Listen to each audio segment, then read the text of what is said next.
This episode is brought to you by Netflix. This Monday night, witness the end of an era. John Cena takes center stage for his final appearance ever on Monday Night Raw. One last match, one unforgettable farewell. Come celebrate the legacy of a true WWE legend. Monday Night Raw, November 17th at 8 p.m. Eastern Time, 5 p.m. Pacific Time, only on Netflix. Be there for the moment everyone will be talking about. Hey friends, this is Audie Cornish, host of CNN This Morning and The Assignment, and guess what? Every story you care about, every angle you want unpacked is now streaming on CNN. That means you can catch my show or other CNN programming whenever you want on your favorite device. And a subscription also gets you access to exclusive video series and unlimited articles. So subscribe to CNN at cnn.com/subscription. Running a business comes with a lot of what-ifs. But luckily, there's a simple answer to them. Shopify. It's the commerce platform behind millions of businesses, including Thrive Cosmetics and Momofuku. And it'll help you with everything you need. From website design and marketing to boosting sales and expanding operations, Shopify can get the job done and make your dream a reality. Turn those what-ifs into... Sign up for your $1 per month trial at shopify.com/special offer.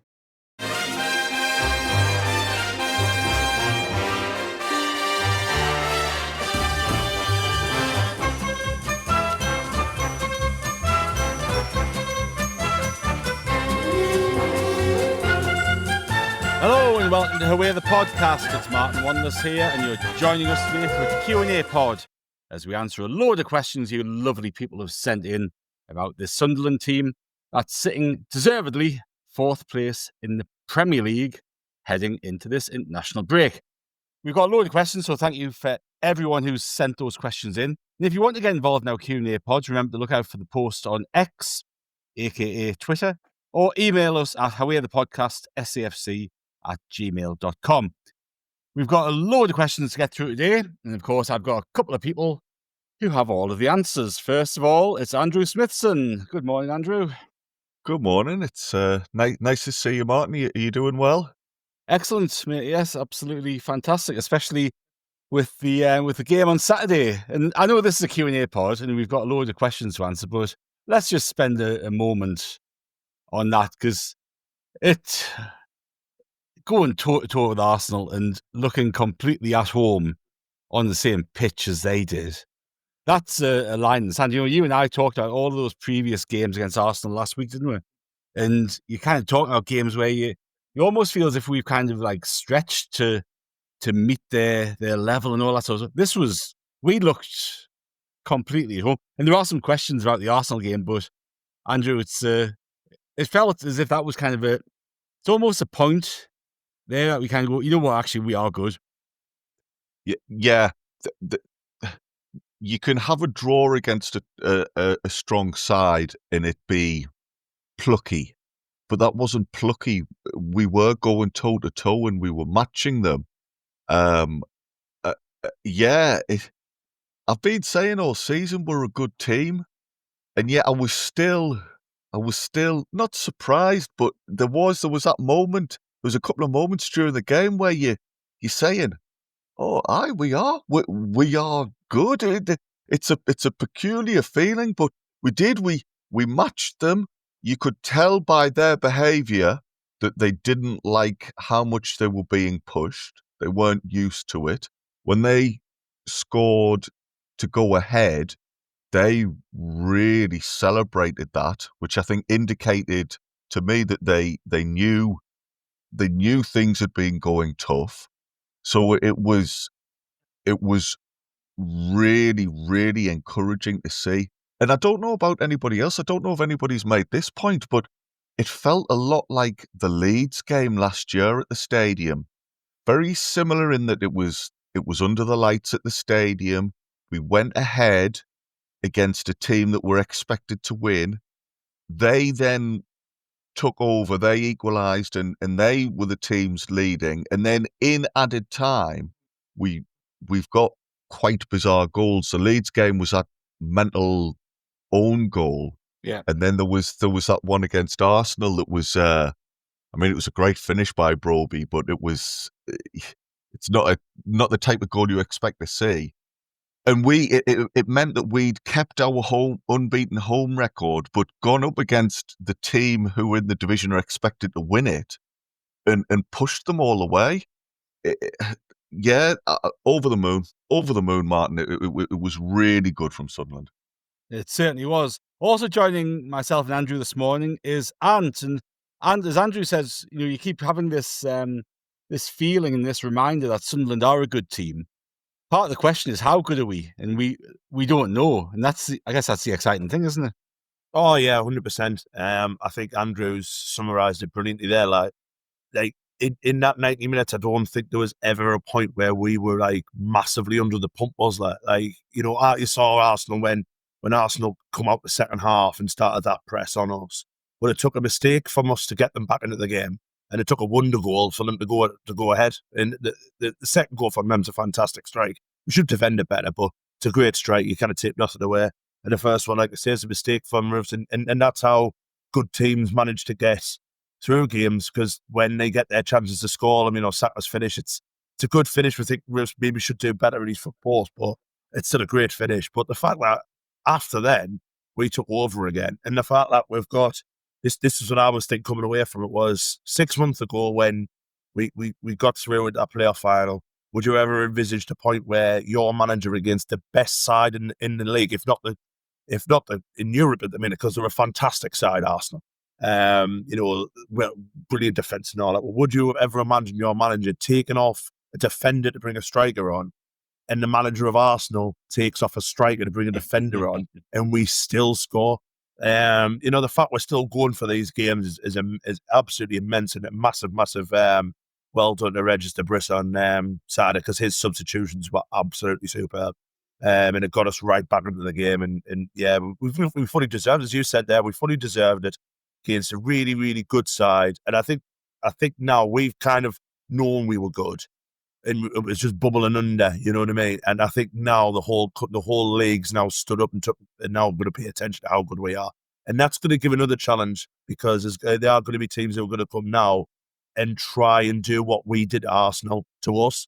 But I don't think they're going to be able to, because we've just got that much steel. But yeah, it's class. It's something's happening in front of our eyes that's going to be very, very special, I think. And I don't know where it's going to end. It's just class. Just enjoy it, man, because it's been brilliant, hasn't it? Like 11 games in, we're 19 points, fourth in the table. As you said before, we're there on merit. Not like we've got ourselves over the line in games. We've beaten some good sides. Contrary to what other people will say, we've beaten some good sides. We've gone toe to toe with the best in this league, and we're coming out, with deserved points, and that's just, it's class, mate. Unbelievable. You half expect to wake up and being in a hotel at Wembley thinking we've got Sheffield this afternoon, haven't you? Yeah, so I think collectively we all hope that is not the case. And you're a very, very harsh man if you blame Roofs for that goal, I think, but we'll park that one. Yes, no, I don't actually think, I don't put any blame for him, but I think when you see it back, it's a great finish. But at the time, you kind of think, he's been beaten in his knee. But it is a great finish by Saka. I'm not taking anything away from him. No, it's just pulling your leg. But the game on Saturday has obviously given us a few questions, and you two lads were there. And Jack Asbury, at Jack Asbury on X. And obviously we'll get into some of the action on the field and all that sort of stuff, but he says, this is less of a question, more of a statement, but there's a question in here. It says, we're getting a lot of praise for the Remembrance Day display before the game, and I love how we're excelling in every aspect of the club. And this is really important, I think, isn't it? Because so much of the focus, and rightfully so, has been on the players and how we played on the field, how we perform, how the manager's done, how the new players have adapted and all that sort of stuff. But you've had all of this stuff going on behind the scenes. And, some of it's been well documented. Others hasn't really been talked about overly, because rightly, the team's getting an awful lot of talk and airspace and press space and all that sort of stuff. But the work the club's done off the field, Andrew, has been exceptionally good. And you kind of touch wood, because you hope that there's not something daft around the corner. But over the past, couple of seasons, since the debacle that we won't mention, but they've got a hell of a lot right. And that display on Saturday, it's got press coverage nationally for how impressive and how good it was. And that was just an emblem, I guess, of just the work that's been done off the field. And that surely provides the foundation for what we're seeing on the field. If things are right off the field, you got a far better chance of things going well on the field, haven't you? Without doubt, I think the two aspects of the club on the pitch and off the pitch need to both be doing as well as they can, and they support each other. The Remembrance Parade was, I don't want to use a word like stunning, because obviously you're trying to remember something, and it's a moment of quiet contemplation, but the display and the volunteers and the club have obviously worked together to make that look as good as it did. It was really touching. And you're right. Somebody was telling me on Sunday that they'd apparently, they're not a football fan, but they'd apparently seen the Stadium of Light on the national news because of the display. That's the level we're at. It's great to see. There's so many aspects of the club are doing well. I was a bit disappointed when Gav said he'd bumped into David Bruce and the Rabbit on Saturday night. I thought David Bruce, I didn't see David Bruce drinking in the Rabbit for some reason. I had him down more as a dun cow or a peacock type of man. I was a bit shocked, but he was obviously enjoying himself after a good result. But yeah, just everything is good at the moment. Little things like you go to the game, and before the game you go to the club shop and you can find the gear you want, you can spend the money you want, you can get the gift for your kid whose birthday is coming up, or given the time of year it's November, you can start getting a couple of Christmas gifts. You then are going to the game in a good frame of mind, because in the past when you went to the club shop there wasn't the thing you wanted to buy, so it was a pain in the arse. But now you get what you want, you sat in the ground, and it just all feeds into this idea of this is a club that's going places, and it's a club that I want. It's doing the things I want it to do, so that when the team are one behind in the last few minutes, you're not already sick of your life. You're happy with how things are going, and you're ready to get stuck in and support the team for those last few minutes. I've never known it like this before. And that's a pretty mad statement when you think about it. Like, I've been going for 30 odd years now. We finally got everything in order. And it kind of seems it's kind of got the feeling of the club that we all knew was there, but we kind of wanted that potential to be realized. And I think, a big part of it, and it all kind of ties in together, right? How I think that builds a foundation for what the team do. The team buy into the crowd buy into the team. You've seen this run of late injury time goals like we saw against Arsenal. And everyone, the vast majority of people, everyone's sticking in the ground until the final whistle.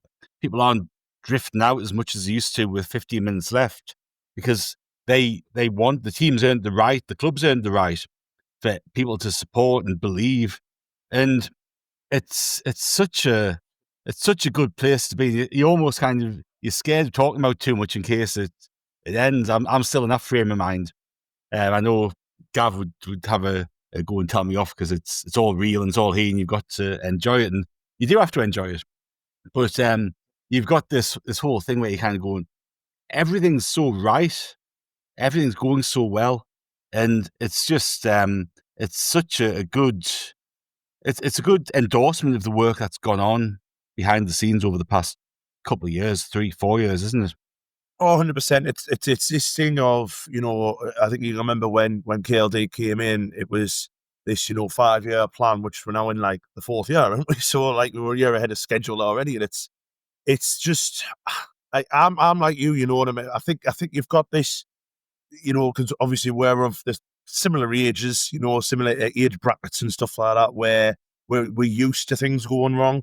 So you've got that pain of what we've had, But again, on Gav's side of things, it's like, well, it's here, embrace it. It's not going to happen and all that stuff, which he is probably right. You know what I mean? But it's like, it is just, like I say, it's just waiting for that cliff to fall, isn't it? But what it is, what it is, you know, and again, you know, to agree with Andrew, they've got a lot right this season to what they've got wrong, and that's bringing in some people who we probably haven't, you know, probably don't speak of very much on podcasts, but the likes of David Bruce, who has done a fantastic job since he's come in, absolutely fantastic, and I think he's earned the right to go and drink in the Rabbit or Vestitilis or whatever the hell he wants to, you know. But you know, like stuff like that, you know, the fact that, you know, I think they invited Kevin Phillips to be there, didn't they, on Saturday? The fact that he was there and just having that, you know, aura of him being there and singing his song and stuff like that. Getting that display on Saturday, you've got to get that right, especially with what it means and everything like that. You know, I think it means to the country that we still, you know, it's one of them things that we still stand still for 80 years since the last war. You know what I mean? It's something that's still very, very real with people of this country, and that was amazing, that on Saturday. And fair play to everyone at This Is Where side for doing that. I think it's still called that, isn't it? You know, I'm not 100%, but fair play to all of them guys and girls who did that. You know, I know they had some of the players from the men and the women putting some stuff up as well. Absolutely fantastic. That looked amazing on Saturday, and it kind of gave you that. It was another one that gave you that lift, didn't it? You know, when you saw that, it was so respectful, it was so lovely, and it was like, right, let's go to war. You know what I mean? It was unbelievable, and it was just, I think what it is with the club at the minute, they've got, like I say, they've got a lot of things right, but the fact that everyone who's come in and everyone who's, you know, like I say, like on the pitch, off the pitch, everything like that, has immediately kind of got into the whole idea of what this club's about. You know, what the fans want, what the players need, everything like that. And they're like basically saying, you back us and we'll fight 90 minutes for you on the pitch, and that's what's happening. It's been amazing, and it's been so, like, I mean, like I say, not even 5 years ago, you were struggling with getting tickets. You were struggling in the club shop trying to find something, you know what I mean? I think there was a time where the home tops and the away tops were like taking 7 months to get out to people. You know, like, what's going on here? You know what it was? It was, you know, I remember the debacle with when the ticketing thing changed and you couldn't get in with you because they changed the cards to the app and all that, and there was hell on about one that it was like, it was such a mess. The fact that they have changed it over, and you know, like I say, the fact that they've got so much things right at the minute is class. I know Andrew wants to come in because he got his hand up, so I'll let him crack on. No, take as long as you want. I wasn't criticising the Rabbit to start with. I don't want to be getting banned from any city centre establishments. I think it's one thing I just want to say, and I'm guilty of this. I think there's always been good staff at the club, but all of those issues Ant talks about is the infrastructure and the tools they're given to do the job. Whenever I went into the ticket office and spoke to somebody, they were always brilliant. The staff at the club shop were always brilliant, but they were having to work with a hand tied behind their back. The difference now is people like David Bruce, the people who were in the senior positions and who have the remit to change things and get the organisational side of things, they're now doing a great job, and that is why. And also, the people at the very top are showing willing to do it. They want all of these aspects improved. So you've now got talented people at every level making decisions for the right reasons, and it's starting to produce this mood. Even little things they do. The Kiel crossing opened a couple of weeks ago, so they went and got a couple of retail units set up near to where all these thousands of fans are going to be approaching the stadium. Just, it doesn't always have to be massive, big steps. It's just, now we can just do these little things to just get everything running smoother. It's really, really encouraging. It is, and I think, again, it's a foundation of a successful club, isn't it? You got the concept of the club and you got the concept of the team, and the two can bring out the best of each other. and off the field with the club, things are going nicely, and long may it continue. We will move on to the action on Saturday because we've got a couple of questions about some aspects of that. And first of all, Michael Conroy on X at MickConUK asks, what is Dan Ballard's value now? And Steve Richards at Stitcho Steve says, I saw that Dave Watson thinks that Big Dan Ballard is a worthy successor to his number 5 shirt. Is he our best defender since Dave Watson? Now, Kelvin isn't here to answer that, and I think he gave his views on that on the post-match reaction pod live from the pub straight after the game. But Dan Ballard, let's spend a few minutes talking about him and how he's taken the Premier League, Ant, because he has been an absolute colossus for us this season, hasn't he? Yeah, honestly, man, he's just unbelievable, man. On Saturday, like, he was head and shoulders just the best player on that pitch. And you know what? I think it was for him proving a point, you know, at Arsenal, that you shouldn't have let me go. You know, this is how good I could have been. This is how good I am. He was just phenomenal. And you look at, like, you know, players who are on the pitch, you look like the Arsenal back four who haven't conceded a goal for 10 games. And, you know, like, you know, Saliba, Gabriel, Calafiori, Timber, who were all fantastic players. Ballard was head and shoulders. His goal, you know, it was a striker's finish. You know, I think a striker would have been proud of that. You know, made himself so, like, difficult to defend against. Got it in, great touch, great finish. You know, he thoroughly deserved it. And then, like I say, getting himself in the right place for that equaliser. You know, a flick on for Broby, you know, a class. And then right at the end with that block, it was just unbelievable. But he was everywhere again at the back, and he was leading that back, well, the back five, wasn't he? Just nothing was going past him. Nothing would have gone past him on Saturday. Yes, they scored 2 goals, but you know, he wasn't at fault for any of them, was he? You know, he was out of position. You know, he wasn't out of position or anything like that. But the fact that you can see he's just getting stuck into tackles, he's flying through tackles and everything like that. He's a proper old school defender, though, isn't he? You know, he gets the basics right of what do I need to do to be a good centre half? Right, first you need to be big, strong, and defend properly, which is what he does. You need to win headers, which I don't think he's lost a header for 20 years, to be honest. But he has, like I say, and you need that. You know, when you play in these very good sides, you need to have, you know, your back, your defence have got to be perfect. And he was, on Saturday, perfect. And that's the best compliment I can give him, Martin. He was absolutely outstanding. He asked the question there, what's he worth?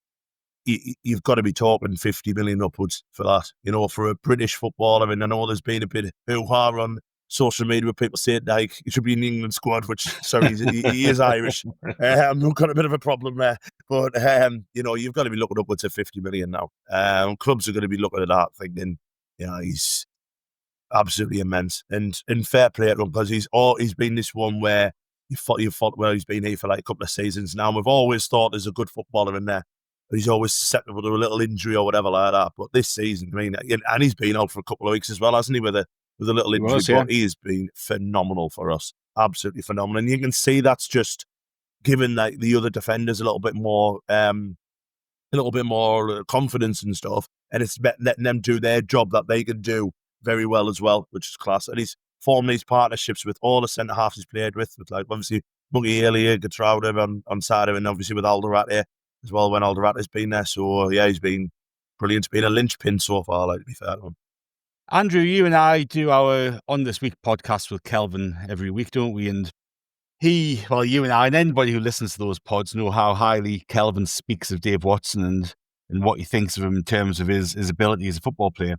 And yesterday on Facebook, Dave Watson had put a message saying, well done, Sunderland, well done, Ballard. You deserve to wear my number 5 shirt. How are the lads? Now, as far as accolades go, it's up there, isn't it? I didn't realise that had happened, Martin. But yeah, that's massive. That's massive. And we are now at a point where we're talking about Ballard up alongside the very best names in Sunderland's history. I mean, Ant there just did a perfect job of talking us through how we see Ballard. He is top class now. He's perfect. And the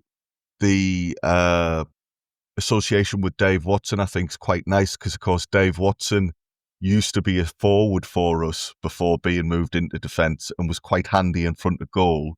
Well, Ballard's even got that. He's a central defender, and yet he's probably one of our most dangerous assets up at the other end, Yes. other end of the field as well. It's quite remarkable, isn't it, how I know he suffered from a few injuries last season, and he kind of lost his place in the team. But there were points last season where we were going, well, Luke O'Nine's going to play. Mepham deserves to be in the team. Ballard's sitting on the bench, and he was on the bench for quite a period of time. And he's done so well to kind of come back into the team. And obviously, it started off with the playoffs, and then continue that form into this season. And I've read and heard a lot of things over the weekend, particularly about Ballard being this old school centre half, and he'll head anything away, and he'll tackle as if his life depends on it. He'll throw himself at the ball, as we saw in the very last seconds of that game on Saturday. And that's all true. I actually think his ability on the ball has improved significantly. And you kind of see him, he's really comfortable stepping out with the ball now. Mm-hmm. And there was a pass he made against Chelsea where he ran with the ball from pretty much the halfway line, carried the ball up the pitch, played the ball with the outside of his right foot out to Traore, I think. And on Saturday as well, he was stepping up. He was one of the players stepping up in the midfield sometimes, going in for the press on different occasions. And Lebris has obviously got the confidence in him, and Ballard's got the nous about him to do all of that sort of stuff. So I think his physicality, it sometimes masks his actual ability on the ball for some people watching, because he's actually exceptionally good on the ball. He's improved so much.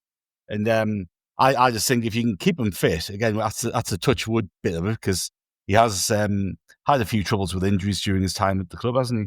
But if you can Do keep you know him what as fit, well, though, Martin? Like you always see when you like play a little bit of football or anything like that, is when you're a defender, make them know that you're there. And he did that the first chance he got on Saturday. Oh, yeah. And there's been all this, crap that got on in certain parts of the media, biased BBC basically, with Theo Walcott saying that was a foul.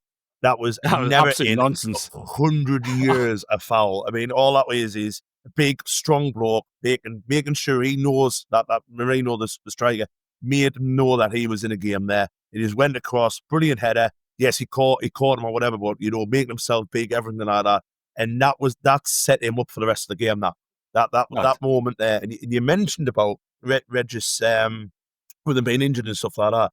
Regis has found ways to get him back in the team. And do you remember last year when he did have a lot of time out, and it was the last game before the playoffs, when we lost at home to QPR, and he brought him on at half time, didn't he? He brought him on for Mepham to say it was basically saying why he's playing playoffs. And in all three of the playoff games, he was outstanding, especially that game against Coventry there in the Stadium of Light. He was outstanding there. And even when he's had a couple of injuries, like I say, he had a little injury this season, he's found a way to get him back in by changing the shape. And you look at him now, like in them games he's played since he's back, and he's been immense. And it just shows how highly and Regis actually thinks about him. He'd be like the first name on his team sheet now. Obviously, after with Xhaka, him and Xhaka are the first names on the team sheet. Like, absolutely brilliant. Well, both complete leaders, aren't they? And I think Ballard's kind of stepped up in that regard. You look as at well, the long term, like if Xhaka like has a couple of years or whatever, and then decides to retire or go home or whatever, there's your captain there in Dan Ballard. If he can stay fit for a whole season, there's your captain there. Yeah, no, I completely agree. It just something you were saying there about him that I think really stands out to me, lads. We've had players in the past that we've thought were brilliant, but there was always a caveat. Oh, he's brilliant, but he's not good on the ball. Or he's a great goal scorer, but he's not physical, or whatever. Yeah. This is a young lad who you've just said there, Martin. He's not rested on his laurels. He's always had the physicality about him, but he's clearly worked on other aspects of his game. He's realised that in order to be part of this team, he's going to have to improve even more. And that speaks volumes to me. I think I read at the weekend he was doing a degree in his spare time. I think that's what the article was saying. I must admit it was one of those where I saw the headline and then didn't click the link. But he's obviously a thoughtful lad who's keen to improve himself and get the best out of himself. And yeah, you've now gone from a player who we all thought was, he could do a job in the Premier League, to Ant's now saying he's as good as the defenders on the pitch for Arsenal, who are the best team in the Premier League. Yeah. Phenomenal. I think that is a really good place for us to take a break. We'll be back after a couple of ads to talk a little bit more about the potential of some of these players. We'll be back soon. This episode is brought to you by Marqeta. When it comes to your payments provider, you can't afford to compromise. Marqeta's modern payment solutions flex with your business without the trade-offs. Stable and agile, secure and innovative, scalable and configurable. If they say you can't have it all, don't believe them. Your business demands more. Choose a payments provider that delivers more. Choose Marqeta. Visit marqeta.com/Spotify to learn more. Find the biggest voices in sport on the Sports Social Podcast Network. Like us, Under the Cosh. What is Under the Cosh? It's stories from behind the scenes, from the changing room, and it's raw, unfiltered, unsanitised, and straight from the horse's mouth. From the good old days. And the new series is out now. Who've we got, John? Matt Clattenburg. Yes. David Bentley. And many, many more. So search Under the Cosh and listen wherever you get your podcasts. Sports Social Podcast Network.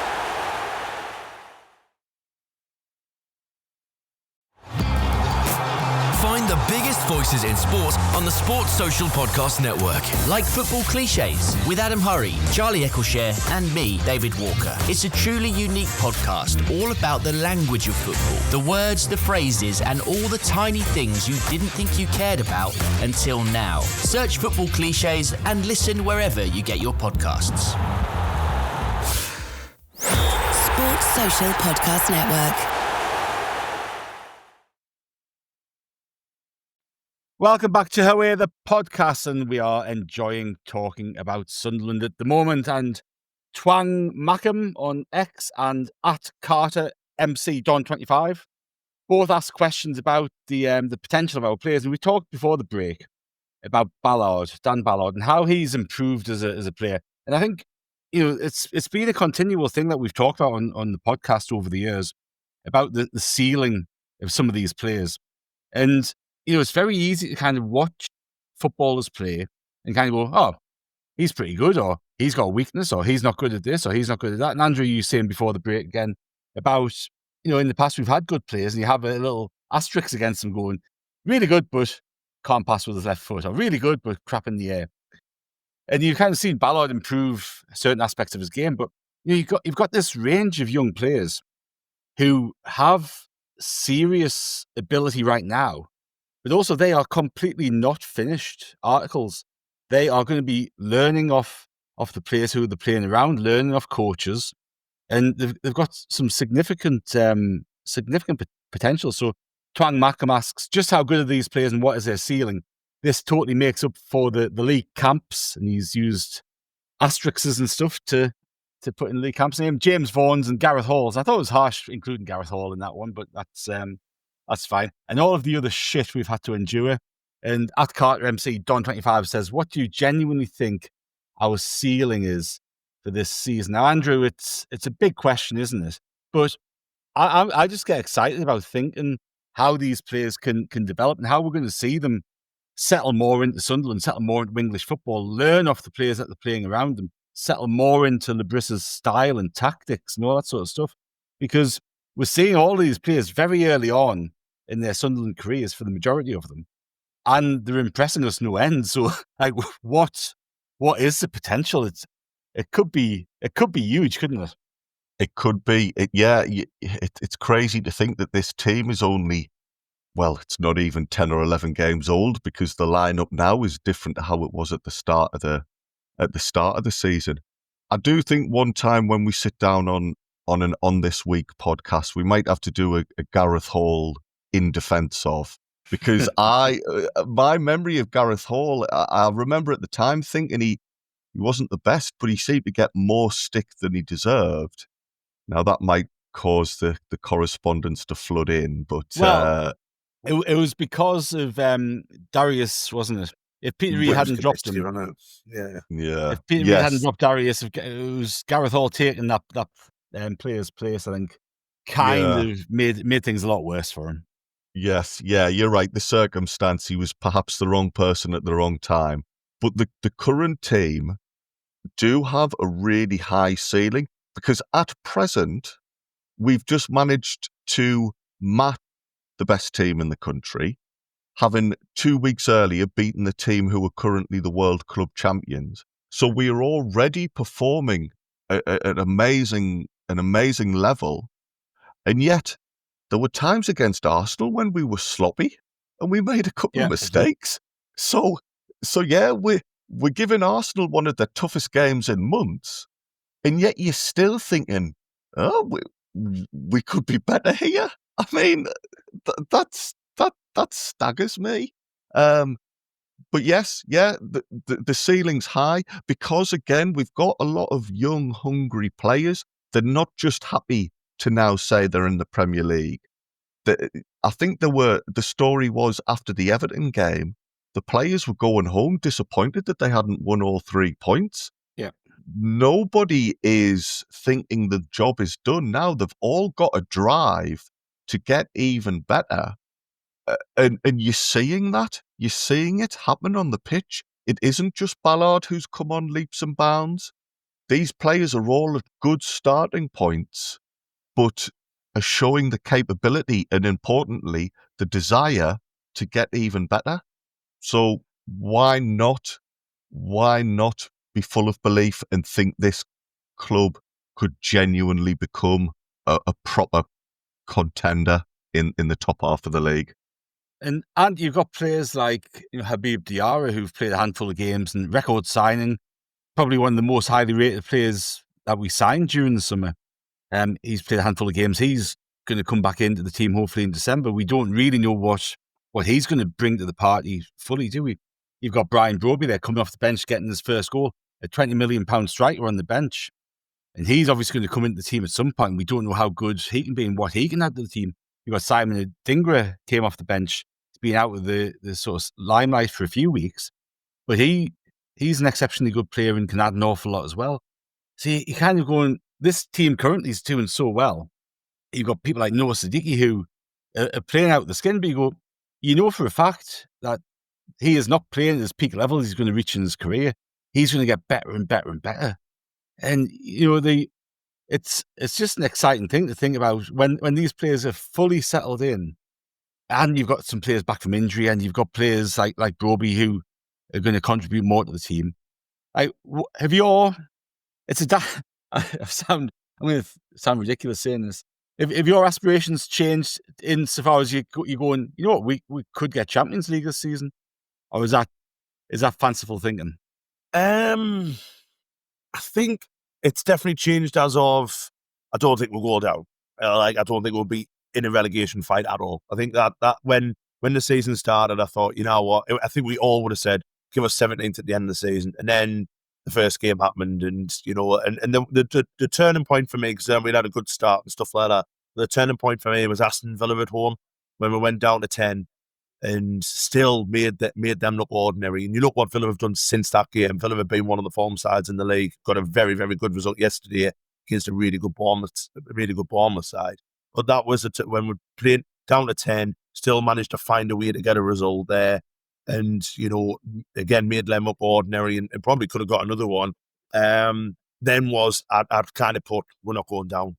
Now it's like, how high can we finish?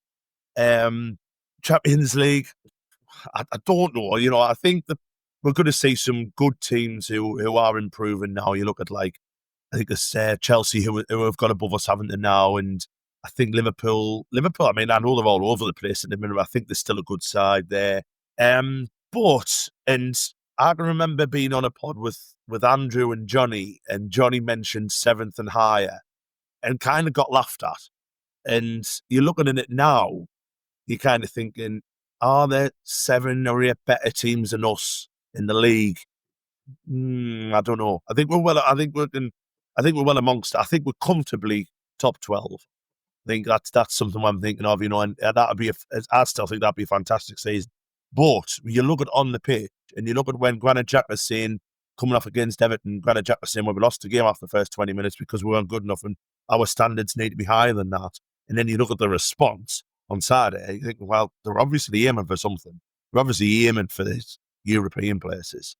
And at the minute, you think, because the consistency that we've got, and in fact, the fact that we're finding ways to get points against the best sides in this league, thinking, well, why not? We looked every inch a European team on Saturday, every inch. Taking the best side in this country all the way there. And yes, I know, like, people say, well, City are coming and this, that, and the other. But it doesn't, and now, when we've got City coming up, City have got Haaland, fantastic football, City fantastic football on side. But look what we did on Saturday.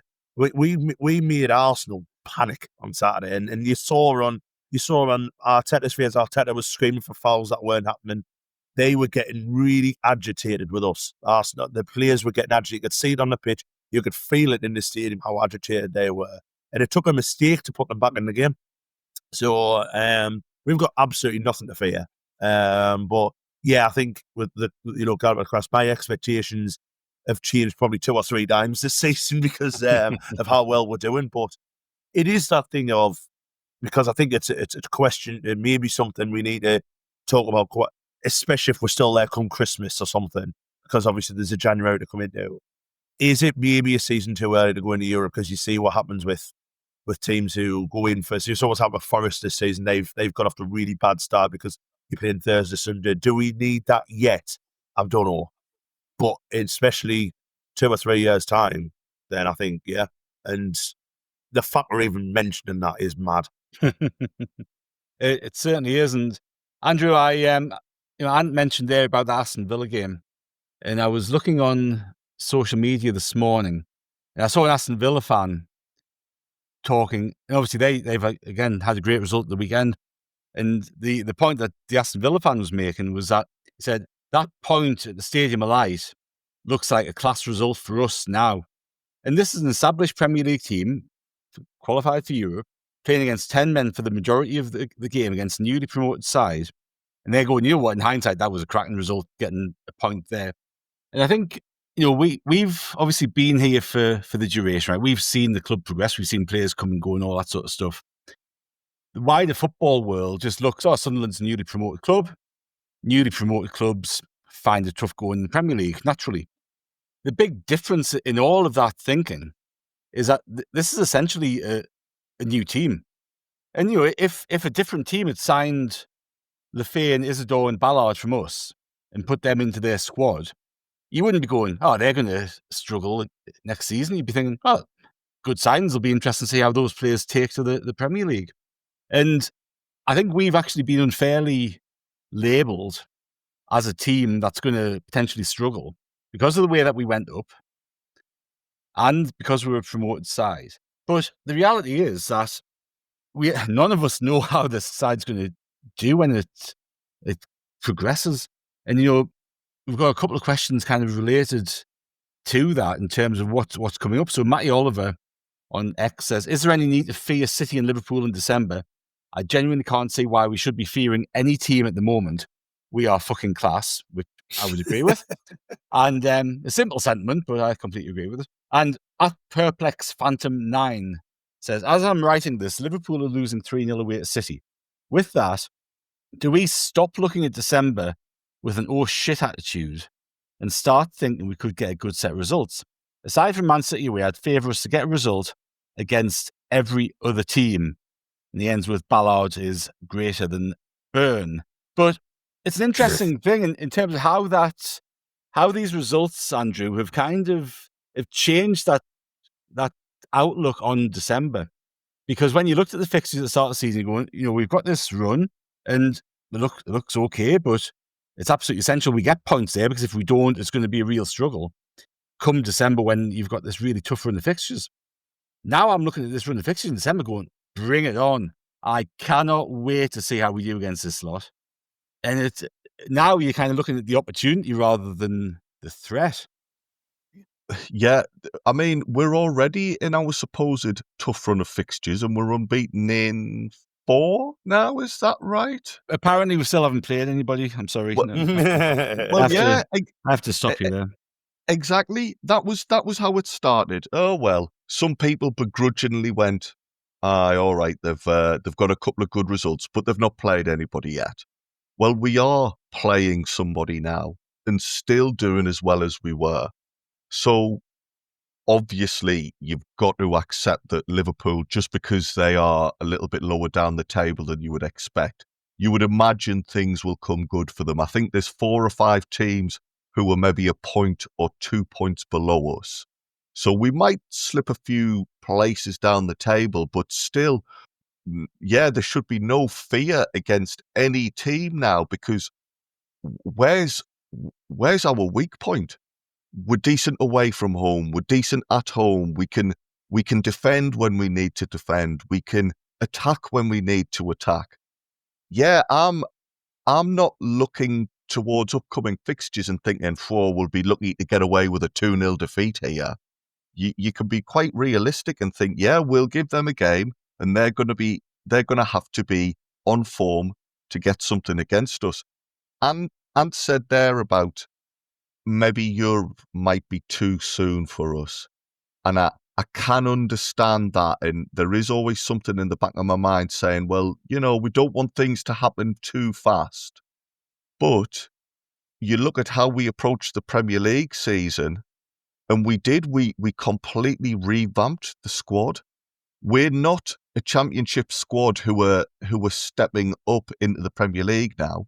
We're a Premier League squad with a couple of players from the Championship who are stepping up and are finding that acclimatation easy, because of, not easy, but they're finding it easier because they've got quality players around them. I do think we need to change the way, or some people need to change the way they view their club, because, yeah, we are not the same club that got promoted via the playoffs, and we don't need to look to away games at Man City and Liverpool as a team at the bottom who are in awe of those visits. We can go there and consider ourselves as maybe not on their level, but near enough to give them a tough afternoon. No, it's absolutely right. And so following on from that, Ant, at Lou_SAFC says, after the atmosphere and result on Saturday, how excited are you for December the 14th? Yeah. Especially looking at their away form, I'm very excited, to be fair. Do you know what? It's they are absolutely bricking it. Like, you see them, their fans on X, and a couple of my mates who go to quite a lot of the games are like, yeah, you've got us at the minute. Like, I'm really excited. The only thing I would say a little bit nervous about, we've got Xhaka and Siddiqui both on 4 yellows. Now, I'd like them to play in that game. So, you're looking at like the Fulham game thinking, get it out the way. Maybe get, because I think one or both should be playing that game, and probably looking got outside chance of Diarra being fit as well. But no, I mean, the whole of December I'm looking at. I'm looking at, Martin, you made that point before, where the start of the season, you look at December thinking, Christ, we need to be away from that relegation because we're not going to win a game in December and all this stuff. Now you're looking at it thinking, City at home is going to be a canny game. I can't wait for Haaland against Ballard. And you know what I mean? It's like, it's mental that they've just the change around has been unbelievable. And looking at Liverpool, yes, I mean, Liverpool are there to be got out. There's weaknesses in that side where you're thinking, we can get at them. You know what I mean? Yes, they got beat off a very good Manchester City team. But yeah, like, us at the Stadium of Light we're going to be a challenge for anyone. We showed that on Saturday, where the fact that we just fight for the last ball for in every minute and stuff like that.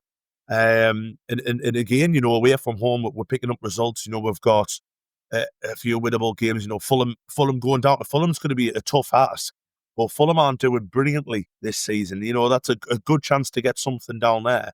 And then, yeah, like I say, come what may in December, we're going to be there. We're not going to lie over for anybody. So you're looking at them games thinking, we're not going to get stuff 4-0 or this, that, and the other. We're just going to, just bring it on, bring the battle on, and we'll take it to them. And as far as them up the road going, beating West Ham and Brentford's not for everybody, lads. You know what I mean? So let's see what happens. And the fact that we've got it and the fact that we're doing so well is why they're under so much pressure as well. You know what I mean? Like, you're getting them going on this anti-Eddie Howe stuff and all that. And I don't want to spend too much time talking about Newcastle, but there's all this like thing of Eddie Howe, who was once the saviour, is now is now is under pressure. And Nick Pope was just got recalled for the England squad. He's not a very good goalkeeper and all this stuff. It's like, it's fun to watch. So yeah, come December the 14th, they know they're in for a game. And I think Joe Linton's got Jackophobia already because he went off yesterday. So let's see what happens. It's going to be class, man. It's going to be brilliant. Well, we've waited an awful long time for it, haven't we? So it's only right that we enjoy that moment. And they're thinking, they'll be thinking the 3-0 when we were in the Championship under McBeal. They'll be thinking, and we were a monstrously different side of that. Yeah. So 100%. it's never going to be anything like that. It's never going to be that. It's not going to be that easy for them. And listen, a derby game's a derby game. I can't wait for it. But in another breath, I can't wait for Fulham. I'm good at that. This international break's happening now because I just want to watch us all the time. So I'm looking forward to Fulham as much as I'm looking forward to Newcastle at home. And following on from that, Andrew, at 1973, Mackham asks, how many Geordie tears would it take to flood the Stadium of Light? And do you think they'll rename Newcastle Airport for the biggest team in the Northeast? Well, I did have to have a chuckle a couple of weeks ago when the airport became like some sort of brand partner with Sunderland. There was some sort of commercial link up there, and that airport crack is just weird, because if you live in Washington, for example, and you support Sunderland, you haven't got an airport. But if you live in Washington but for some reason support the Mags, you have got an airport. I mean, people in other parts of the country must look at some of these comments and think, what are you on about? Like, I doubt any other club in the world has a rival that uses an airport as a stick to beat them with. It's just, it's crap. How many Geordie tears? I mean, we've seen Geordie tears before because they always used to turn up at our games anyway, so it'll be no different in December. I don't want to waste any more time on them. We're doing well at the moment. We're enjoying ourselves, and it's just nice for them to be the ones squabbling amongst themselves and worried at the moment. But we're Sunderland, and we can be happy with how we're doing. It's just nice that doing things properly and doing things long term and sustainably and having a bit of patience is just as good, if not better, than taking a whole load of cash from some oil-rich nation. Well, yes, I was just going to say, move on. Let's talk about us. But yeah, if Sunderland do have the type of success we're talking about, and we do hit the ceiling we're considering, you're going to feel pretty ashamed. Well, whether some of them do feel shame or not's up for debate. But yeah, you're going to feel pretty daft that you petitioned the government to get a dubious ownership in place for a couple of trinkets. And then when you look enviously towards your little old neighbour Sunderland and think, yeah, they're doing things right and people are noticing them for the right reasons, I do wonder if one or two of them will think, yeah, we've embarrassed ourselves there. But that's for down the line. Down the line. That is for down the line. And also for down the line is going to be part 2 of this Q&A pod. We've got a ton more questions still to answer, so we'll be back over the next day or so with another range of questions to delve into. And a few questions surround the Xhaka Siddiqui prospectus suspensions, which you alluded to there. So you've led in nicely and tempted everybody to join us and tune in next time. But thank you to everybody who sent in questions. Thank you, Andrew. Thank you, Ant. Always a pleasure. Thank you very much. Good fun as always. And thank you to everyone for listening.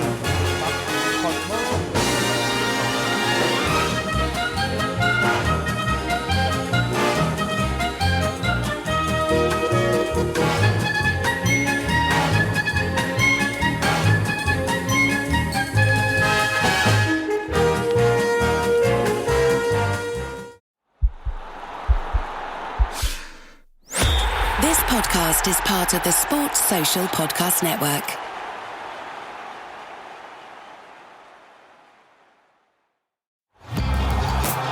Find the biggest voices in sport on the Sports Social Podcast Network. Like Big Kick Energy with me, Maisie Adam. And me, Susie Ruffle. Each week we bring you the latest from the world of women's football.